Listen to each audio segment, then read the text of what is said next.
Bonjour à tous. Dans la présente capsule, nous allons vous présenter le système D'Hondt. Mais qu'est-ce donc ?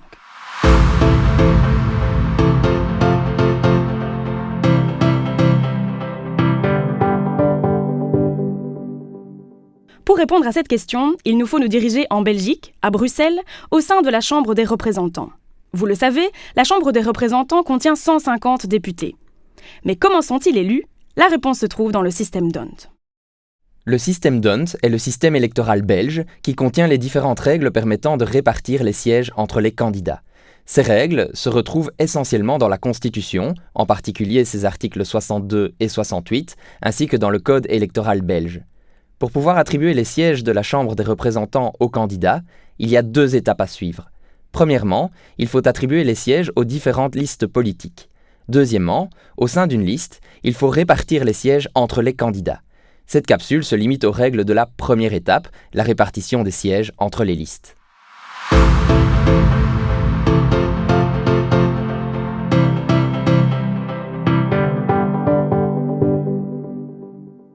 Pour pouvoir répartir les sièges entre les listes, il y a 3 règles à mettre en œuvre. Première règle, calculer le chiffre électoral de chaque liste. Comment y parvenir ? Il suffit d'additionner l'ensemble des bulletins émis en faveur de chaque liste.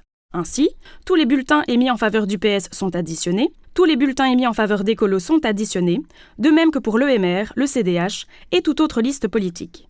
Au terme de ce calcul, chaque liste obtient ainsi un chiffre électoral. Voici une application pratique. À l'écran, vous pouvez prendre connaissance des résultats de la liste Hollywood. Elle obtient 10 000 bulletins en faveur de candidats titulaires, 20 000 bulletins en faveur de la case de tête, 3 000 bulletins en faveur de candidats suppléants, 5 000 bulletins en faveur de la case de tête et de candidats titulaires, ainsi que 2 000 bulletins en faveur de la case de tête et de candidats suppléants. Le chiffre électoral de la liste Hollywood équivaut ainsi à la somme de tous les bulletins émis en sa faveur et s'élève donc à 40 000. En Belgique, le seuil électoral est de 5% de l'ensemble des chiffres électoraux. Comment l'obtient-on ? Il convient d'abord d'additionner l'ensemble des chiffres électoraux des listes participant au scrutin, soit la totalité des bulletins de vote émis. Il faut ensuite calculer le seuil électoral fixé à 5% sur la somme obtenue. Les listes qui n'obtiennent pas les 5% ainsi calculés, soit le seuil électoral, ne seront pas admises à la suite du raisonnement. Voici une application pratique. 4 listes obtiennent les chiffres électoraux suivants. La liste Hollywood obtient 40 000, la liste Disney 10 000, la liste Pixar 50 000 et la liste Netflix 1000. Quel est le seuil électoral ? Celui-ci est de 5% de l'addition des 4 chiffres électoraux, soit 40 000 plus 10 000 plus 50 000 plus 1000, ce qui nous donne 101 000. Le seuil électoral est donc 5% de 101 000, soit 5 050. Il convient alors de vérifier si toutes les listes ont bien atteint ce seuil électoral de 5 050. Le constat en l'espèce est clair, les listes Hollywood, Disney et Pixar ont bien atteint le seuil électoral, mais non la liste Netflix dont le chiffre électoral 1000 est inférieur à 5050.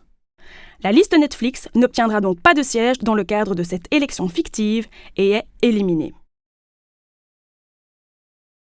Troisième règle, identifier le diviseur électoral grâce au quotient. Cette étape est l'étape la plus complexe de notre réflexion, restez attentifs. Voyons ce que cette troisième règle donne en pratique.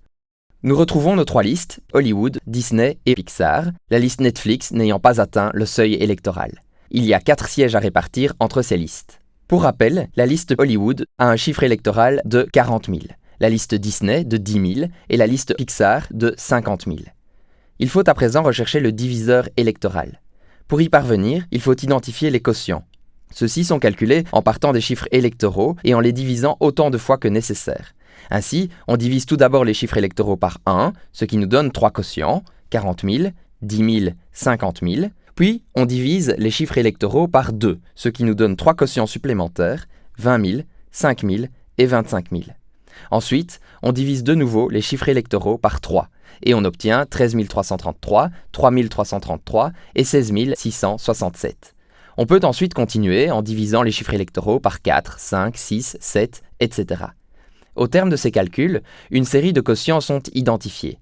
Il faut à présent les classer en ordre décroissant, soit du plus grand au plus petit, et s'arrêter au nombre de sièges à répartir.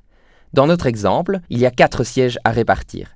Il faut donc classer, en ordre décroissant, les 4 plus grands quotients. Si nous avions dû répartir 6 sièges, il aurait fallu identifier les 6 plus grands quotients. Concrètement, dans notre exemple, le premier quotient est 50 000, le deuxième quotient est 40 000, le troisième quotient est 25 000, et enfin, le quatrième quotient est 20 000. 4 sièges, quatrième quotient, nous avons trouvé ici le diviseur électoral, qui est donc 20 000. Avec le diviseur électoral, nous allons pouvoir identifier combien de sièges obtient chacune des listes. Pour cela, nous allons devoir vérifier combien de fois le diviseur électoral, soit 20 000, rentre dans chaque chiffre électoral. Ainsi, 20 000 rentre 2 fois dans 40 000, chiffre électoral de la liste Hollywood. Celle-ci obtient donc 2 sièges. 20 000 ne rentre pas dans 10 000, la liste Disney n'obtient donc aucun siège. 20 000 rentre 2 fois dans 50 000, mais ne rentre pas 3 fois, et donc la liste Pixar obtient 2 sièges. Ainsi, nous avions 4 sièges au départ, 2 sont attribués à la liste Hollywood et 2 à la liste Pixar. Les listes Disney et Netflix n'obtiennent quant à elles aucun siège. Vous savez à présent comment répartir les sièges entre les différentes listes sur la base des résultats du scrutin. Pour rappel, il y a 3 règles à respecter. Première règle, calculer le chiffre électoral de chaque liste. Deuxième règle, calculer le seuil électoral et l'appliquer. Troisième règle, identifier le diviseur électoral grâce au quotient. Afin de découvrir comment trouver les candidats de ces listes qui seront amenés à siéger, rendez-vous dans la prochaine capsule.